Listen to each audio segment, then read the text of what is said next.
Ek sit een keer by die huis en ek kry 'n boodskap van 'n baie bekende sanger in ons land om my te vra, is dit moontlik vir my dat ek vir hom kan doop? Ek skrik so groot, ek so excited oor hierdie bekende persoon het my nou net gekontak sodat ek hulle kan doop. Wat 'n groot voorreg.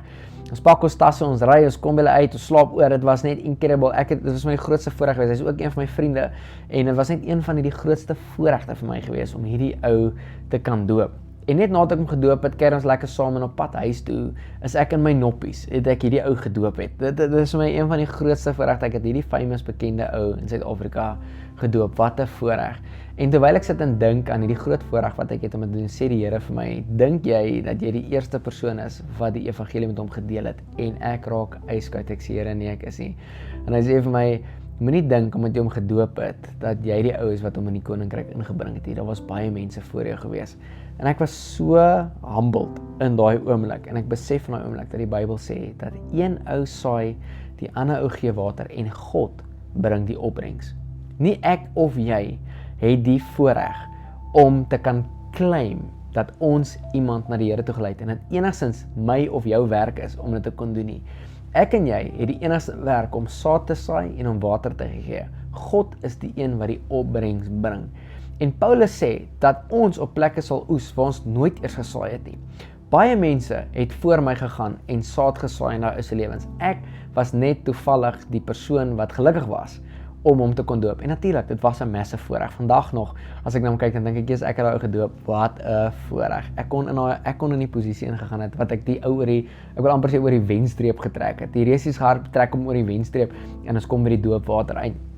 En tot vandag toe, wanneer ek sien hoe party mense op sosiale media verskriklik spog met die ouens wat hulle na die Here toe gelei het, of hierdie groot prys gewen het van 'n bekende persoon wat hulle gedoop het, of 'n bekende persoon wat rondom hulle is, dan is ek elke keer herinner aan die feit dat daai dag die Here vir my gesê het, dink ek regtig, ek is die eerste ou wat hier gekom het. Daar was baie mense voor my gewees wat die saad gesaai het en water gegee het, en God het vandag die opbrengs gebring. En ek deel die storie met jou om ook te sê dat wanneer ek en jy iemand na Jesus toe lei, dis 'n massive voorreg vir ons om ewen deel te kan wees van dit wat God doen. Maar ek en jy kan nooit die eer kry vir dit wat hy deur ons gedoen het nie. Al die eer gaan altyd na Jesus toe. Alles kom hom toe. Jesus is die een wat alles verdien. Hy het die prys betaal vir elke siel op aarde. Ek en jy het net gekies om saam met hom mense na hom toe te bring. Jesus is die een wat mense na hom toe trek. Die Bybel sê niemand kan na die Vader toe kom tensy Jesus hulle nie trek nie. Ek en jy is net die een wat die saad saai en die water gee. God is die een wat die opbrengs bring. Vader, ek dank U in die naam van Jesus dat ons deel van die Great Commission kan wees. Dat ons deel van hierdie groot oes kan wees, 'n sieleoes. Dat ons saadsaaiers kan wees, en mense wat in die lande werk. Dat ons mense kan wees wat water gee.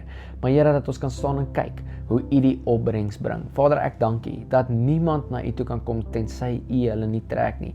Jesus, ek dank U dat ons kan deel wees van mense wat in die koninkryk kom en kan sien hoe U hulle ingebring het. Dankie vir elke werker wat U uitstuur om saad te kan saai. Ek bid, Here, dat U vir my saad sal gee, meer as genoeg. U sê U gee saad vir die saaier en brood vir die eter. Dat U vir my saad gaan gee, saad van woord, om te kan saai oral waar ek gaan, sodat mense ontmoetings met U kan hê.